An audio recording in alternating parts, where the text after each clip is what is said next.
السلام علیکم ورحمۃ اللہ وبرکاتہ۔ الحمد للہ وکفى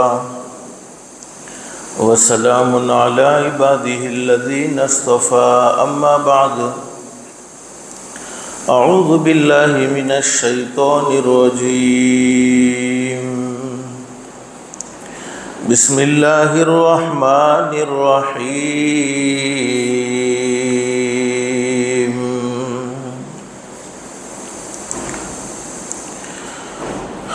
قل یا عبادی الذین اسرفوا علی انفسهم لا تقنطوا من رحمت اللہ ان اللہ یغفر الذنوب جميعا انہ هو الغفور الرحیم۔ صدق اللہ العظیم۔ وقال النبی صلی اللہ علیہ وسلم خیر الخطائین التوابون المستغفرون، او کما قال النبی صلی اللہ علیہ وسلم۔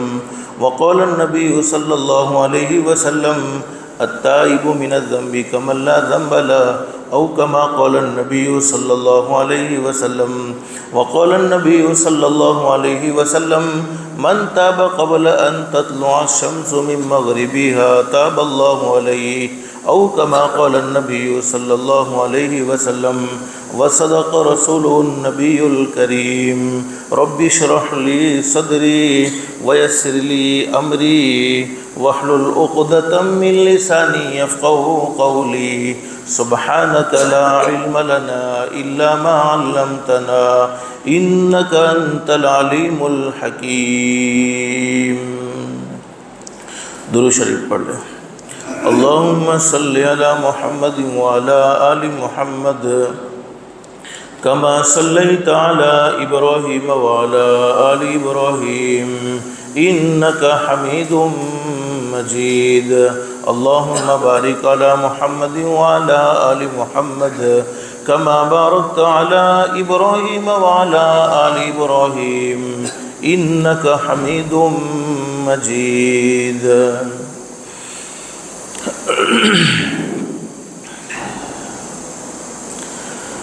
اللہ کا ہم سب پر بہت بڑا احسان اور بہت بڑا کرم ہے کہ اللہ پاک نے ہم سب کو جمعہ کے مبارک دین میں تھوڑی دیر کے لیے اپنے گھر میں یعنی مسجد میں جمع فرمایا۔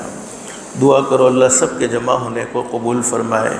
حدیث شریف میں حضرت نبی کریم صلی اللہ علیہ وسلم نے اپنی سچی زبان مبارک سے یہ بات بیان فرمائی ہے، جمعہ کے مبارک دین میں ایک گھڑی ایسی ہوتی ہے، ایک وقت ایسا ہوتا ہے، اس گھڑی میں اس وقت میں کوئی اللہ کا بندہ اپنے پروردگار عالم سے جو بھی سوال کرے، شرط یہ ہے کہ سوال جائز ہونا چاہیے، سوال ناجائز نہیں ہونا چاہیے۔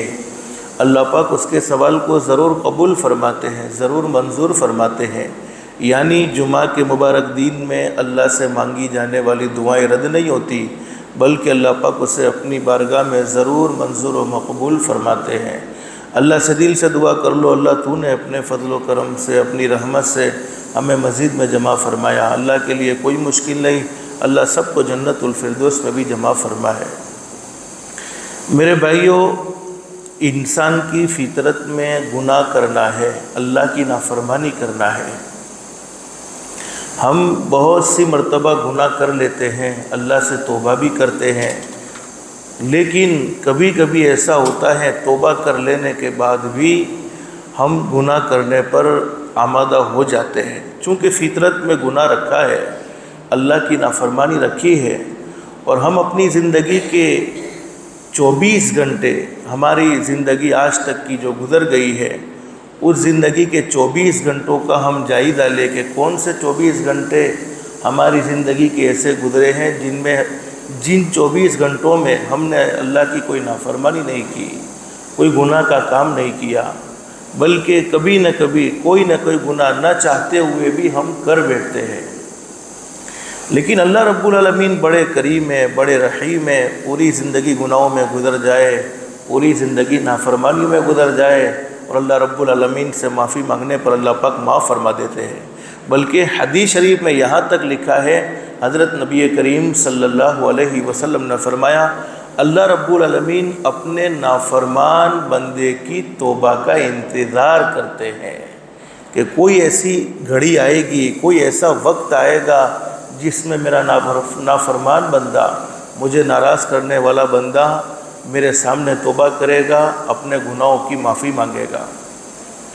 اللہ رب العالمین نہیں چاہتے ہیں کہ ہم گناہ کرتے ہوئے دنیا سے چلے جائیں، بلکہ اللہ رب العالمین تو چاہتے ہیں کہ ہم اللہ کو راضی کر کے دنیا سے جائیں، اور دنیا سے جاتے ہوئے اللہ رب العالمین ہم سے خوش ہو جائے اور ہمارا ٹھکانہ جنت بن جائے۔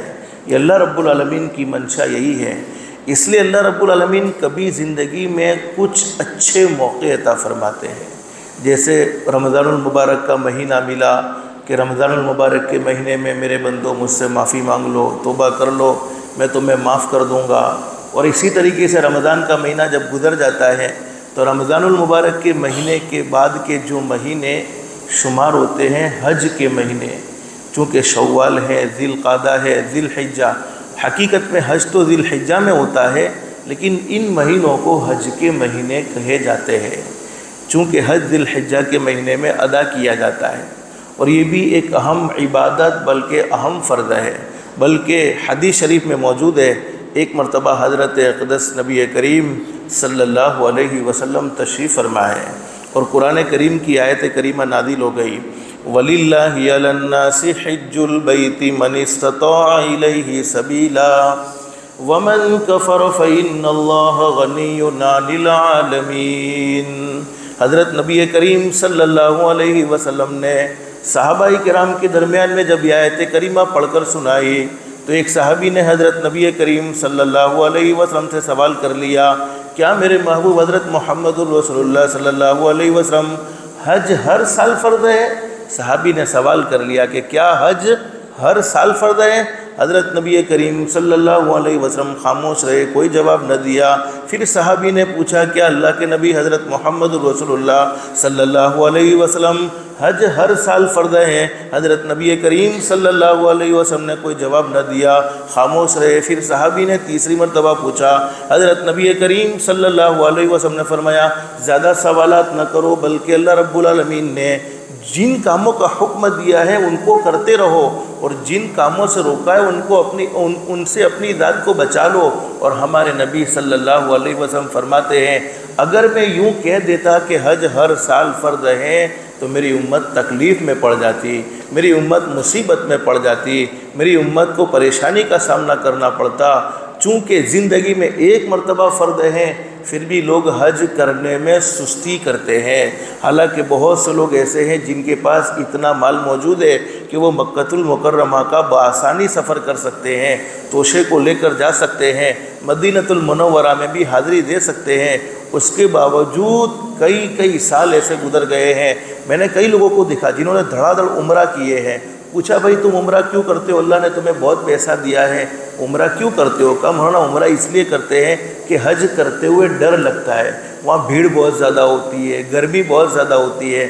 اللہ کے بندو، عمرہ فرض نہیں ہے، حج فرض ہے، اور حج چونکہ حدیث شریف میں موجود ہے، حضرت نبی کریم صلی اللہ علیہ وسلم نے فرمایا، سنو میرے امتیو، جن پر حج فرض تھا اور وہ حج کرنے میں سستی کرتے رہے، مال اللہ نے دیا تھا، وہاں پہنچنے کی طاقت بھی اللہ پاک نے دی تھی، کوئی بدنی بیماری نہیں تھی، کوئی جسم میں کوئی تکلیف نہیں تھی، اور اللہ رب العالمین نے مال دیا تھا کہ وہاں تک پہنچنے کا بالکل خرچہ برداشت کر سکتے تھے، اس کے باوجود بھی حج نہ کیا، حج میں سستی کرتے رہے، حج کو ٹالتے رہے، اسی حالت میں موت آ گئی۔ حضرت نبی کریم صلی اللہ علیہ وسلم نے فرمایا، اس کا میرے دین سے کوئی تعلق نہیں، چاہے تو وہ یہودی ہو کر مرے، چاہے تو وہ نصرانی ہو کر مرے، مسلمانوں سے اس کا کوئی تعلق نہیں ہے۔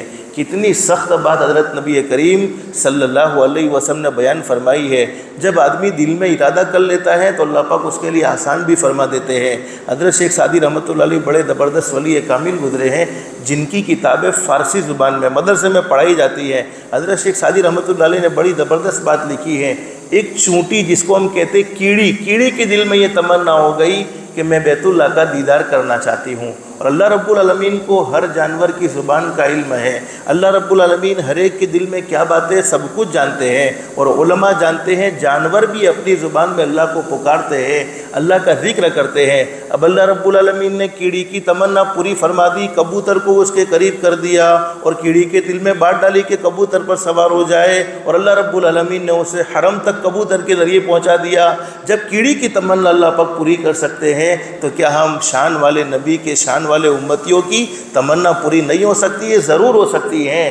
ہاں یہ بات ضرور ہے، حج پیسوں سے نہیں ہوتا ہے، اللہ کے فضل سے ہوتا ہے، اللہ کے کرم سے ہوتا ہے۔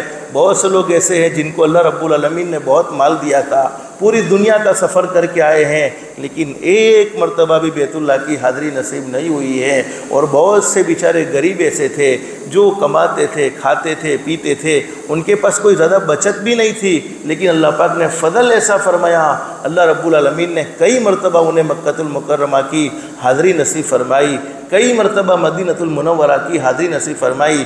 تو حج پیسوں سے نہیں ہوتا ہے، اللہ رب العالمین جس پر نظر کرم فرماتے ہیں، چونکہ وہ تو اللہ کا گھر ہے بیت اللہ، اور بیت اللہ میں اللہ پاک اسی کو بلاتے ہیں جس سے خصوصی محبت ہوتی ہے، جس سے خصوصی تعلق ہوتا ہے۔ اللہ رب العالمین سے دل سے دعا کر لو اللہ ہم سب کو بھی جلد سے جلد حج مقبول اور حج مبرور کی سعادت نصیب فرمائے۔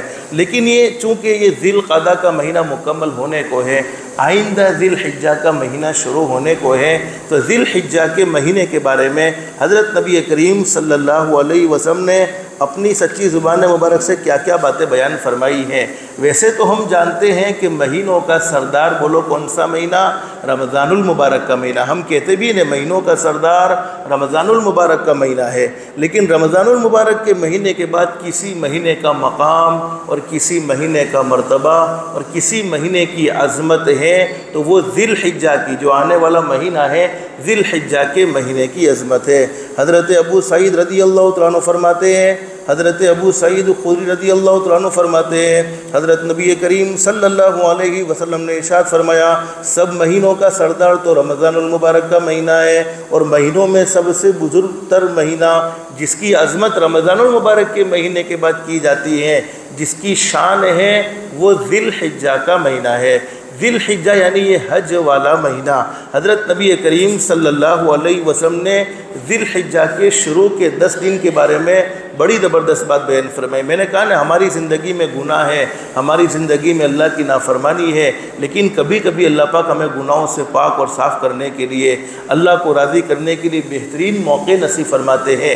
ان موقعوں میں یہ آنے والا ذی الحجہ کا مہینہ جس کے شروع کے 10 دن ہیں، حضرت ابو ہریرہ رضی اللہ تعالیٰ عنہ فرماتے ہیں، نبی کریم صلی اللہ علیہ وسلم نے ارشاد فرمایا، عبادت کے لیے، اللہ کو راضی کرنے کے لیے ویسے تو پوری زندگی اللہ پاک نے ہمیں نصیب فرمائی ہے، زندگی کے ایک ایک سیکنڈ کا اللہ کو حساب دینا ہے، زندگی کے ایک ایک منٹ کا اللہ کو حساب دینا ہے، اور زندگی کا مقصد بھی اللہ پاک نے ہمیں سمجھا دیا ہے، وَمَا خَلَقْتُ الْجِنَّ وَالْإِنسَ إِلَّا لِيَعْبُدُونَ۔ ہماری پیدائش کا مقصد ہی یہی ہے کہ ہم اللہ کی عبادت کر کے اللہ کو پہچان لیں، اللہ کو راضی کر لیں۔ تو فرمایا عبادت کے لیے سب سے مناسب، سب سے بہترین اور سب سے محبوب اور پسندیدہ دن، اللہ کے نزدیک محبوب اور پسندیدہ دن یہ ذی الحجہ کے شروع کے 10 دن ہیں، کیونکہ حضرت نبی کریم صلی اللہ علیہ وسلم نے فرمایا ذی الحجہ کے ایک دن کے روزے کا ثواب 1 سال کے روزوں کے برابر، ذی الحجہ کے ایک دن کے روزے کا ثواب 1 سال کے روزوں کے برابر،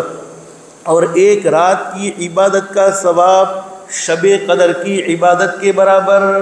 اب رمضان المبارک کے مہینے میں ہم نے کوشش بھی کی ہو، محنت بھی کی ہو، پتہ نہیں شب قدر ملی ہو یا نہ ملی ہو، لیکن حضرت نبی کریم صلی اللہ علیہ وسلم نے ارشاد فرمایا ذی الحجہ کی شروع کے 10 دن ہیں، 10 دن میں جتنی بھی راتیں آتی ہیں، ان راتوں میں کسی بندے کو عبادت کی توفیق مل جائے تو سمجھو کہ اس نے شب قدر میں عبادت کی، اللہ پاک اتنا بڑا ثواب اسے نصیب فرماتے ہیں۔ اور حضرت نبی کریم صلی اللہ علیہ وسلم نے ارشاد فرمایا، حضرت عبداللہ ابن عباس رضی اللہ عنہ فرماتے ہیں نبی کریم صلی اللہ علیہ وسلم نے ارشاد فرمایا ذی الحجہ کے شروع کے 10 دنوں میں ہر دن کے روزے کا ثواب 1 سال کے روزوں کے برابر، عرفہ یعنی 9ویں ذی الحجہ کے روزے کا ثواب 1 سال کے روزے کے برابر، اور عاشورہ یعنی 10ویں محرم کا روزہ 1 سال کے روزے کے برابر۔ اور ہمارے نبی صلی اللہ علیہ وسلم نے امت پر کتنی آسانیاں فرمائی، کیا فرمایا نبی کریم صلی اللہ علیہ وسلم نے؟ جمعہ کی مبارک راتوں کو ہم معمولی راتیں سمجھتے ہیں، حالانکہ حدیث شریف میں موجود ہیں جمعہ کی مبارک راتوں کی عبادت کا ثواب بھی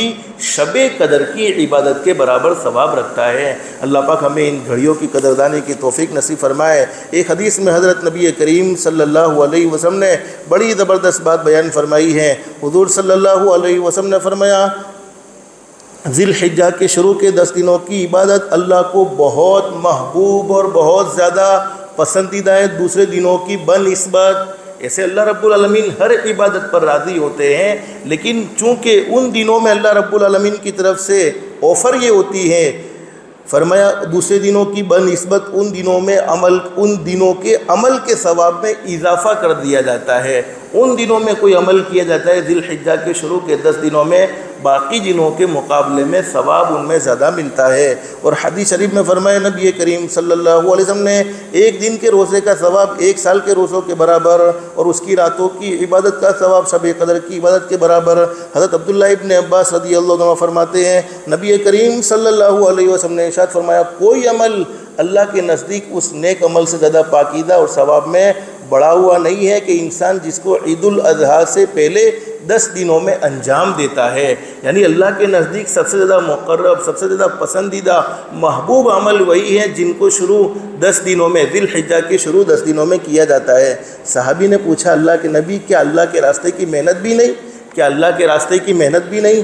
فرمایا کہ کوئی آدمی اللہ کے راستے کیا اللہ کے راستے کی محنت بھی نہیں؟ تو ہمارے نبی نے فرمایا یہ کہ آدمی اپنا جان مال لے کر نکلے اور دونوں کو اللہ کے راستے میں لگا دے، یعنی اس کی جان بھی لگ جائے اس کا مال بھی لگ جائے تو یہ عمل پسندیدہ ہے، ورنہ اس کے مقابلے میں کوئی عمل زیادہ پسندیدہ اللہ کے نزدیک نہیں ہے۔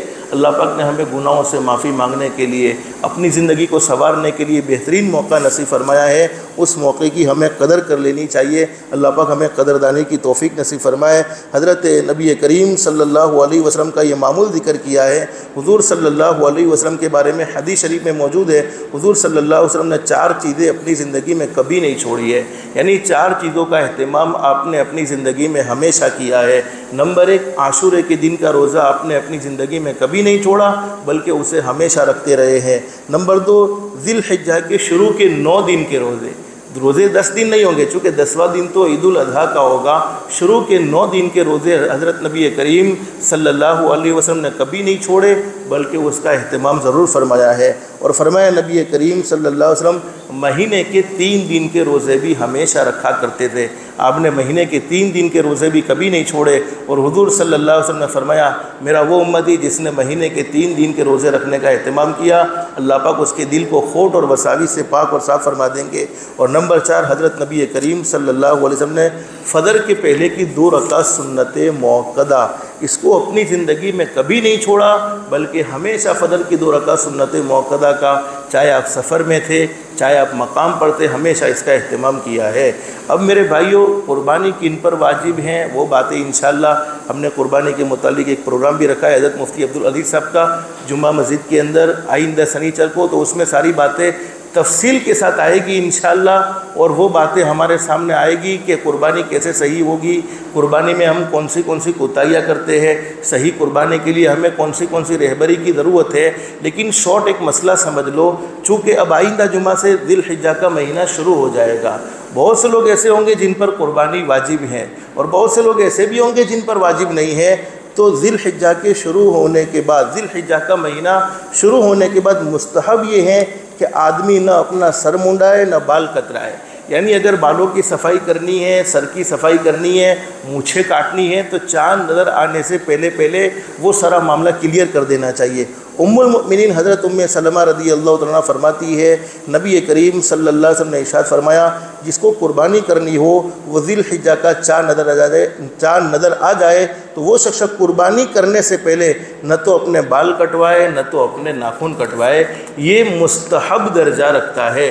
یعنی اگر کسی نے کاٹ لیے بال، کسی نے ناخن کاٹ لیے تو وہ گنہگار نہیں ہوگا، اس نے کوئی گناہ کا کام نہیں کیا، لیکن بہتر یہی ہے کہ حضرت نبی کریم صلی اللہ علیہ وسلم کا مبارک عمل یہی ہے، اور حضور صلی اللہ علیہ وسلم نے فرمایا جس پر قربانی واجب نہیں ہے ان کے لیے ان چیزوں کا استحباب ایک دوسری حدیث سے بھی ثابت ہوتا ہے۔ جن پر قربانی واجب نہیں ہے وہ تو بال کٹوا سکتے ہیں، ناخن کٹوا سکتے ہیں، تو اس کی تفصیل انشاءاللہ باقی رہ گئی ہے، آئندہ اللہ نے موقع دیا تو اس کو ذکر کریں گے۔ بس اللہ سے دل سے دعا کر لو اللہ ہم سب کی دنیا بھی بہتر سے بہتر بنائے، آخرت بھی بہتر سے بہتر بنائے۔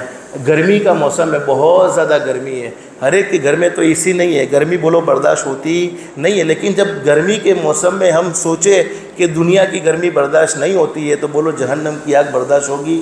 نہیں ہوگی، چونکہ جہنم کی آگ حدیث شریف میں صحیح حدیث میں لکھا ہے سوئی کے ناکے کے برابر کا حصہ اگر دنیا میں ڈال دیا جائے تو اس کی گرمی سے پوری دنیا جل کر ختم ہو جائے۔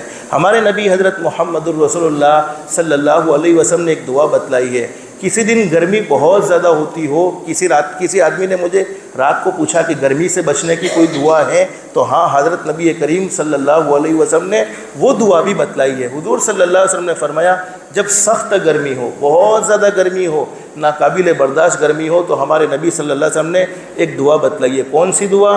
لا الہ الا اللہ۔ اتنا تو ہر ایک کو یاد ہے، بولو یاد ہے کہ نہیں؟ اللہ کے سوا کوئی معبود نہیں، لا الہ الا اللہ۔ ما اشد حر ھذا اليوم، اے اللہ آج کے دن گرمی بہت زیادہ سخت ہے، ما اشد حر ھذا اليوم، اللہم اجرنی من حر جہنم، اے اللہ تو مجھے جہنم کی گرمی سے بچا لینا۔ دنیا کی گرمی برداشت نہیں ہوتی تو بولو جہنم کی گرمی کیسے برداشت ہوگی؟ تو زیادہ گرمی محسوس ہونے لگے تو یہ دعا پڑھے، لا الہ الا اللہ ما اشد حر ھذا اليوم اللہم اجرنی من حر جہنم، لا الہ الا اللہ ما اشد حر ھذا اليوم اللہم اجرنی من حر جہنم۔ اللہ پاک ہم سب کو حضرت نبی کریم صلی اللہ علیہ وسلم کی مبارک دعائیں جتنی بتلائی ہیں ان پر عمل کرنے کی توفیق نصیب فرمائے۔ جمعہ کا مبارک دن ہے، زیادہ سے زیادہ درود شریف کا بھی اہتمام کرے۔ اللہ پاک ہم سب کو کثرت سے درود پاک کا اہتمام کی توفیق نصیب فرمائے۔ کہنے سننے سے زیادہ اخلاص، استخلاص اور استقامت کے ساتھ عمل کی توفیق نصیب فرمائے۔ آمین یا رب العالمین۔ وآخر دعوانا ان الحمد للہ رب العالمین۔ استغفر اللہ الذی لا الہ الا هو الحی القیوم واتوب الیہ۔ استغفر اللہ الذی لا الہ الا هو الحی